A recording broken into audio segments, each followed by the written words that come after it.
How everybody doing? My name is Ed and welcome back to the channel. Now today I want to talk about sliders and the one I'm currently using. And to get into sliders, I have the Dana Dolly and I use that a lot for bigger productions. But I want to talk about what I use for product shoots, what I'm doing for those car videos, if I'm using that probe lens, how I want to make sure that I'm getting that slow, nice little push in with less jitter as possible. All right, so let's get right into it. The slider I'm using is the Zeapon Micro 2 E800. I think that's how you say it. I don't know for sure. I just want to talk about the things I like about it and why I'm using it. I normally use this other slider. I'm not going to say the name of that one, but you get a lot of shake with it, especially with that probe lens, and it's a lot of, let me try to fix it in post type things. And I wanted to look into having another one. Now, by no means that this slider is new on the market. It's been around for a while. I actually had it for about 4 or 5 months now. And the things that I like about it, first off, the size of this thing. It doesn't look like it's that big, but at the same time, it's pretty much like how you have those Edelchromes where as it moves, it like goes out to this side and it goes out to that side. I think you can get it like a 1 meter. When it comes to the batteries, it uses your Sony FP batteries. I think this is like the FP 550. It's a knockoff brand. I ain't trying to spend that crazy kind of money, but that's what it is. It works. And for that, you get about 4 hours on this small battery right there.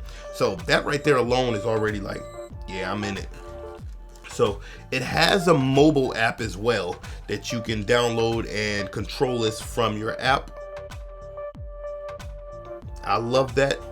You can power it on right here. Then you'll see that you'll have 3 blue lights. Those lights represent the speed that your slider is going to be moving. And 3 blue lights on means that it's moving fast. That's the fastest speed that this can go. 1 is the slowest. That is a con that I would say about this slider, is the fact that I would like it to go faster. It's on now and you can control it literally from the top. Now I don't have a table to put it on, so I'm just gonna kind of show you a little quick bit, but at the same time make it a little better. Let's just go to some B-roll, show you how it looked there. Also, one thing that I just happened to stumble across, and I don't see this on other motorized sliders, that if you're using like a Manfrotto tripod, that Manfrotto head, the bottom of this comes, instead of having to worry about putting a Manfrotto plate on it, it actually comes with a plate. Well, it's not a plate, it's actually attached to it. But the way this mount is, you can just mount this already on a Manfrotto tripod. So that right there is already an extra benefit. You don't have to worry about screwing in and trying to put a plate on here and getting it on your tripod. Unless you have a different tripod that don't, you know what I mean, take the Manfrotto plates. One thing I will say is, let me show you how the case with this thing come in. Grab this bad boy. So you get a pretty good case. This thing come in. But one thing I want to show you is also, it comes in the sides, is you have these legs. What these is, it connects up to the tripod as well as the slider, and it basically gives you a little bit more support, so your slider is not, you know, tilting down coming at the end. All right, so there's different models when it comes to the Zeapon slider. This is the E800, and it has a payload of 18 pounds. So this is this is their biggest payload as far as the sliders go.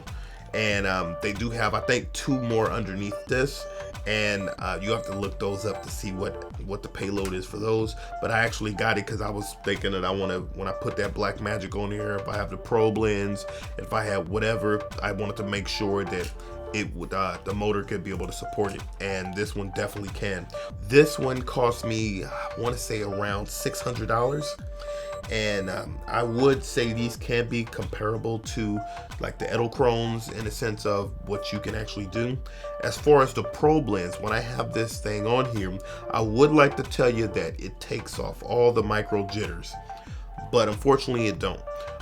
Now, don't get me wrong, this is way better than all the other sliders that I've used when it comes to that little micro jitters, especially with the probe lens. This thing comes with these legs right here, And I'll probably just pop to some B-roll and show you how that look as well. But these legs, what they do is you can actually set it on a table, so you can have that type of support there. But it also have, if you fold these legs in, you have these wheels. And what it kind of does is it kind of turns this into a dolly, which is kind of awesome. You can kind of put it on a table and kind of slide it, kind of move it around. That's cool. I've never used it, and so, you know what I mean, because you gotta have a flat surface to kind of run this over. So who is this for?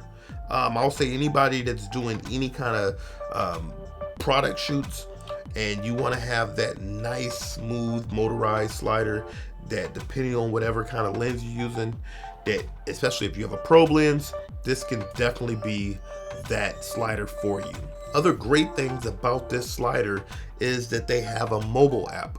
Now on the mobile app, you can do time lapses, you can set pretty much like keyframes and points where you want it to just set it on loop and it goes, so you can always have that, you can have that same slide happening. So that sums up my review on a Zeapon slider. If you used the slider before, leave your thoughts in the comment section down below. And like always, like, share, comment, keep creating, and let's get it.